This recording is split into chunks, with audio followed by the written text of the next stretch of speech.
Welcome to the ultimate guide on how to bring your cat or dog to the United Kingdom without having to put them through a quarantine. My name is Peter, I'm an American, and I've moved to the UK twice with my two cats, and each time I used a different method, so I have a little bit of experience with this. There are several different methods you can use to bring your pets to the UK at varying price points and difficulty. Unfortunately, none of them are cheap or easy. In today's video, I'm going to cover 5 different methods that you can use to bring your furry loved ones with you to the UK, and hopefully it will give you a good idea for which one would work best for you. This video will be fairly lengthy, but I've broken it up into several chapters so you can easily rewatch anything that you might need to. I'll start with an overview of the prep work and documentation, which will be about the same regardless of which method you choose to bring your pets over, and then I'll get into the 5 different methods or routes that you can use to bring your cat or dog with you to the United Kingdom. I hope this helps, and I'll also leave some links in the description to some of the resources that I talk about. I'm going to give you some more background information and a disclaimer to start the video. In 2017, I moved from Oklahoma to Newcastle in England for about 6 months before returning to the United States. Then in 2020, I moved back to the UK for good, this time to Scotland. This video is based on my own personal experience and research, and while both times I didn't have to quarantine the cats, I want to make it very clear that if you don't follow the correct procedures, there is still a risk that your pet will be put into quarantine anyways for up to like 4 months, or worse, not be allowed to enter the country at all. Laws and procedures can change at any time. I tried to cover all the important aspects of bringing your pet over without having to quarantine them, but please double check the UK government website to make sure that nothing has changed. You can bring your cat or dog into the UK if it has been microchipped, has the correct health certificate, and has been vaccinated against rabies. You have to use a specific approved route and fill out a declaration that you're not going to sell or transfer ownership of your pet after you arrive. If it's a dog, it'll usually also have to have a tapeworm treatment. There are a few specific breeds of dogs that are outright banned in the UK, like pit bulls, and if you try to bring them in anyways, the UK government website says that the police will confiscate and destroy them. I'm sure you can guess what that means. There are additional rules if your pets are arriving more than 5 days before or after your move, or if you're bringing more than 5 pets, but for the sake of this video, I'm going to assume that the pets are coming with you and that you're not a crazy cat lady with 36 cats in your house, although I guess that doesn't sound too bad. The United States is considered a Part 2 country, which means you can't use a pet passport or an animal health certificate to bring your pet over. When your pet arrives in the UK, it has to have a Great Britain health certificate that has been issued within the last 10 days. It has to be signed by an official vet that has the authority from the US government to issue it. And I'm going to emphasize that timing is crucial because the moment they sign it, you have to arrive in the UK with your pet within 10 days or that document is worthless. That includes the time that it takes them to get that document back to you after they sign it and your travel time to get to the UK. Basically, you have to get the paperwork filled out by your vet, make sure that they have experience with international documentation, and then you have to take it to the USDA to sign off on it. And that is what starts the 10-day timer. We lived in Tulsa, Oklahoma, and the nearest office to us was all the way in Oklahoma City. The first time that we did this, we actually mailed it off to them with overnight shipping, and we paid for overnight shipping on the return side, but we still ended up having to delay the flight by 1 day because the paperwork hadn't come back in time. The second time we did this, we scheduled the 3-hour round trip drive to Oklahoma City the day before our move, and we just went down there and did it in person so we wouldn't have to wait on the postman. Also, if your chosen method transits another country like ours did, you have to make sure that you have documentation valid in that country as well. The second time that we brought the cats over, we actually flew into the Netherlands before coming to the UK, so we basically had to make sure that our paperwork was valid for both the Netherlands and the United Kingdom. Your pet has to be microchipped, but what's important is not just the fact that they have the microchip, but also the timing of when they get it. The microchip has to be done before or at the same time as their rabies vaccination. So if your pet already had their rabies vaccination, but not their microchip, you're going to have to get the microchip done and then give them another rabies vaccination. Make sure that your vet puts the microchip number as well as the date they got it in their health certificate, and of course make sure that it's the right type of microchip. It has to meet certain ISO standards, and if they can't read the microchip when entering the country, well, that's one of the circumstances where your pet could be put into a quarantine or refused entry. Once your pet is microchipped, you have to make sure they have their rabies vaccination. This is another thing where timing is critical because you can't give them the vaccination until they have the proper microchip. And after you've given them the vaccination, you can't bring them into the UK until at least 21 days later. You also can't give them the vaccination at all until the dog or cat is at least 12 weeks old. So don't go get a new pet right before you move. Make sure that the place you get your vaccination from knows about your move and is properly trained with the correct process to do this. The vaccination record in your health certificate has to have the pet's date of birth, microchip number, date it was put in or last read, and where it is on their body. It also has to have the vaccination date, manufacturer and product name, batch number, date it's valid until, and the vet's signature and contact details. I bring this up because some places like our Southern Agriculture in Tulsa will give your pet its vaccination, but they won't actually scan the microchip or record all of the exact information that you need to have. And if they don't do that, then it's like it never happened at all. Make sure you check the approved routes before you buy any tickets. Some of the routes can change or only operate seasonally, and you cannot arrive by any route, airline, or airport other than what is specifically approved on the UK government website. Here's an example. I'll talk about this more later in the video, but the first time that I did this, I shipped the cat's cargo with American Airlines. Even though American Airlines flies into other airports in the UK at certain times of the year, they are only licensed to bring cargo pets into London Heathrow or Manchester Airport. But other airlines like United Airlines are allowed to bring cargo pets into London, Heathrow, Manchester, Glasgow, or Edinburgh Airport. With that being said, on top of making sure that they're allowed to do it, you want to check with the airline to make sure they actually will ship your pet cargo. Just because American Airlines is allowed to ship cargo pets into London Heathrow or Manchester Airport doesn't mean that they will actually do it. I have seen online where some of these airlines won't ship cargo pets anymore, even though they are legally allowed to do it. If you're shipping your pet cargo, then of course you and your pet will go through customs separately on arrival. You'll have to pay an agent to basically take your pet through customs for you. We use a company called Pets on Jets, and I'll put a link in the description to their website. You will also need to apply for a TOR number, a transfer of residence number, for your pets before you arrive so that you don't have to pay value-added tax on your pets when you get there. If you're shipping your pet cargo, the agent that's handling the customs for you should advise you of that, and they'll ask for the TOR number when they go through all the documentation that they need from you.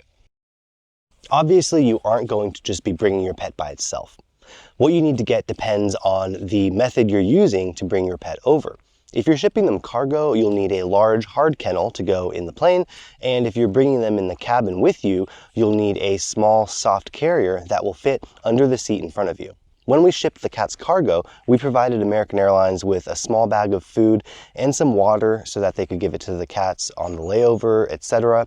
And we also put a couple of small disposable litter boxes in the kennel with them. Those really just ended up making a big mess though. When we brought the cats with us in the plane, we also brought some cat food and some collapsible water bowls to use on the layover, as well as we still brought a couple of those disposable litter boxes, and they came in really handy on the last leg of our trip when we were on the ferry. I've only done this with cats, so that's the perspective that I'm making this video on. While this information does apply to most dogs, if your dog is too big or heavy to fit in the cabin of an airplane and under the seat in front of you, then unfortunately the only option you will have will be to either ship them cargo, hire a charter plane, take them on a cruise ship, or buy a whole bunch of helium balloons and hope for the best. This video has a whole bunch of information, and I wanted to kind of break it up with something a little bit more creative, and so I'm going to spend the next couple minutes talking to you about Vincent van Gogh. It's been a long day without you, my friend. Back in 2016, Vincent van Gogh and his brother Gandalf the Grey came into our life when they were about 8 weeks old. Back in the day, I used to think that I wasn't really a cat person, and while I always have and always will love Gandalf, VanGogh chose me and ended up being my best friend. Well, best non-human friend. Damn, who knew? All the planes we flew, good things we've been through. He was always forcing me to cuddle, and every single night he laid on top of me and literally forced me to hold his hand while going to sleep. He was always getting in my way and messing with stuff like the stereotypical ginger cat. Forever pays. Now I see you in a better place. At a young age, VanGogh decided that I was his human, but he was always a really sweet boy to everyone. And now you gon' be with me for the last ride. It's been a long day without you, my friend. I brought him and his brother around the world, and he was genuinely a part of the family. I thought I would have at least 15 years with him, but sometimes life has other plans. In January 2023, those years were unexpectedly cut short. Rest in peace, VanGogh. You might be gone, but I'll never forget you.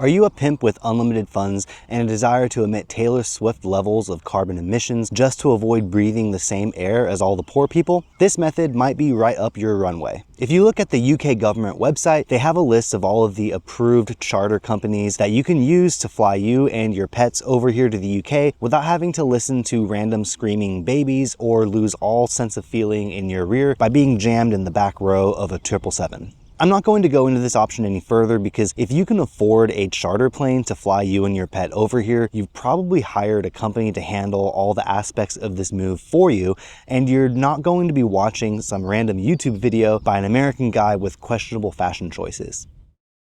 This is another option I'm not going to go too much into because while it is cheaper than renting a private jet, it is still insanely expensive. It costs about $1,000 per pet plus about $2,000 to $20,000 per person. Basically, there is one cruise ship that goes from New York to Southampton that will take you and your pet if you want to spend like a week in transit. Also, anytime I've seen someone talk about this online, it's usually about a 2-year wait to get tickets. So unless you have fairly deep pockets and are willing to wait a long time to move, this is probably not a good option for you.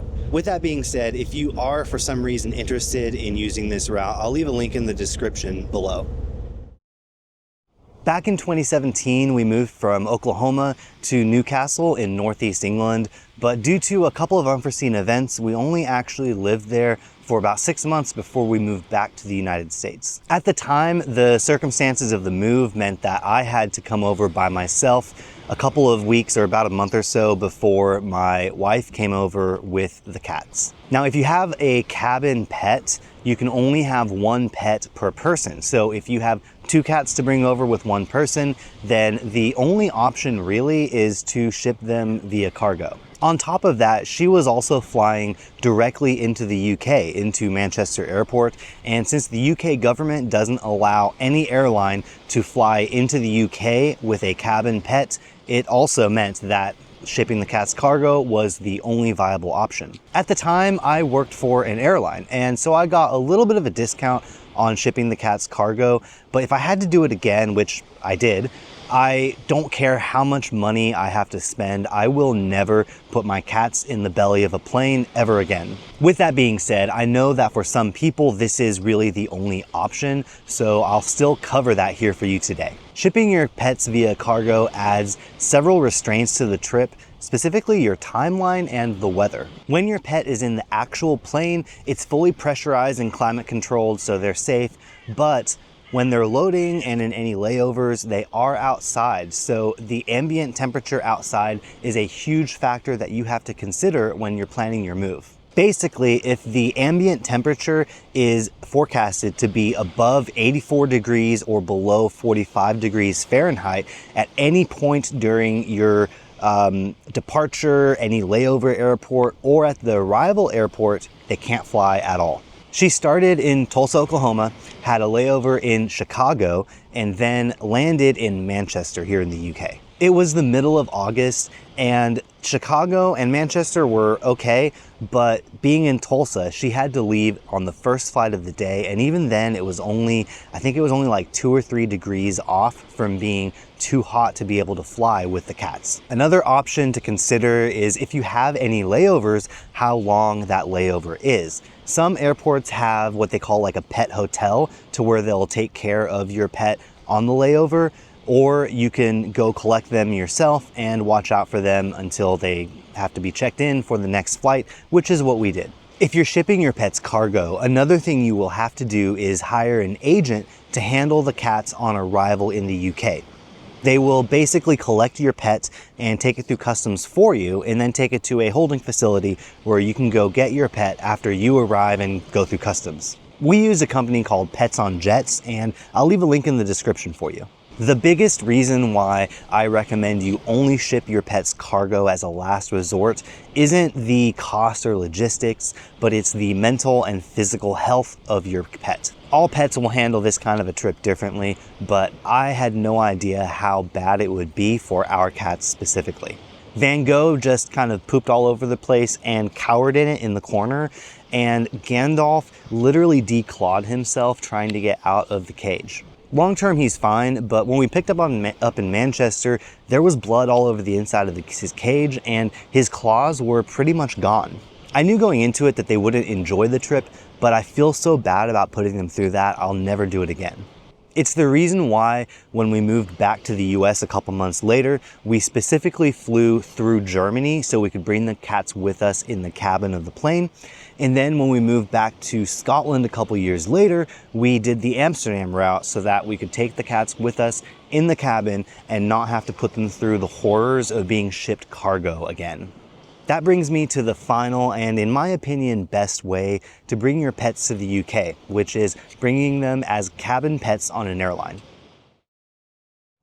I personally think this is the best option and the only option I would use unless I was Bezos rich and just wanted to hire a charter plane. Since the UK government doesn't allow cabin pets on any commercial flight into the UK, that basically leaves you with 2 viable options: the Eurotunnel or the DFDS ferry from Amsterdam to Newcastle. If you are moving to London or somewhere in the southern part of England, this might be your best option. Basically, what you do is you book your flights going into Paris, and then you take the Eurotunnel over to the mainland UK. But there are a couple of problems with this route. First, it's about a 3-hour drive from the Paris airport to the port. You can't easily rent a car because you're not going to be going back to Paris to return it, and taking public transportation with all of your luggage and your pets would just suck. Once you're in Calais, there are a couple options. What most people do is hire a pet taxi, and so basically the taxi will come over from England on the Eurotunnel, pick you and your pets up, and then bring you back over to England. Then once you're in England, you just have to make your way to your final destination. Since we were going all the way up north to Scotland, we went with the Amsterdam route, and honestly, with how well it went, I think I would recommend that route even if you are moving to London or somewhere further south. Picture this. It's an overcast day. The air is crisp, cool, but not cold. You've been awake for a staggering 18 hours, wrestling 2 car seats, 5 hefty suitcases, 8 carry-ons, 11-month-old twins, and 2 seriously disgruntled cats. You have never been so exhausted in your life, and your usual caffeine fix seems like a distant dream because you can't even get a proper coffee. Coffee, at least from an American perspective, simply doesn't exist on this continent, and you have to settle for a latte. All you want is some goddamn sleep, but you still have the entire English Channel to cross. And then a 4-hour drive, and you just don't know how much longer you can take it. That's where the Amsterdam route saves the day. It's never going to be easy to move to the UK, especially with pets, but trust me, this is the way to go. We flew into Amsterdam with KLM because they allow cabin pets, and then booked the ferry from Amsterdam to Newcastle on DFDS. One important thing to note is that when you book your long-haul flight across the Atlantic, make sure that the actual flight is operated by KLM and not Delta. Our domestic flight to start with to Atlanta was on Delta, but I made sure the long-haul flight was on KLM. That way their baggage and pet rules applied.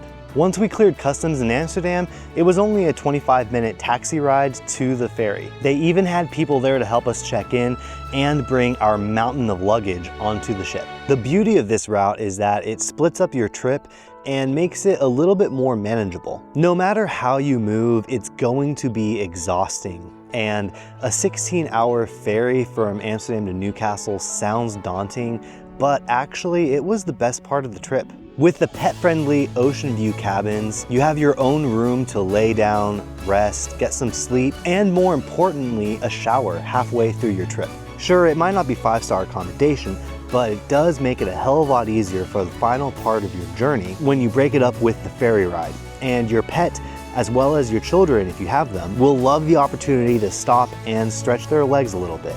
This video is not sponsored in any way, but if DFDS is watching this and you want to send me a wee check, just slide into my DMs.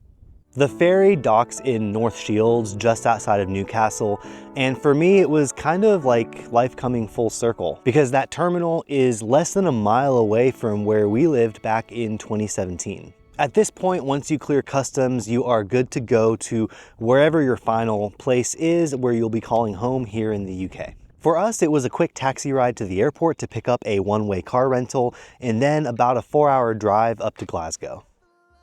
I hope this video is helpful, and good luck with your move to the UK. I'm a single dad, so I stay pretty busy, but if you have any questions, please leave them in the comments, and I'll try to answer as many of them as I can. If you're feeling extra generous, there is also a link in the description if you want to buy me a coffee. That's it for today. Thank you so much for watching, and I will see you next time.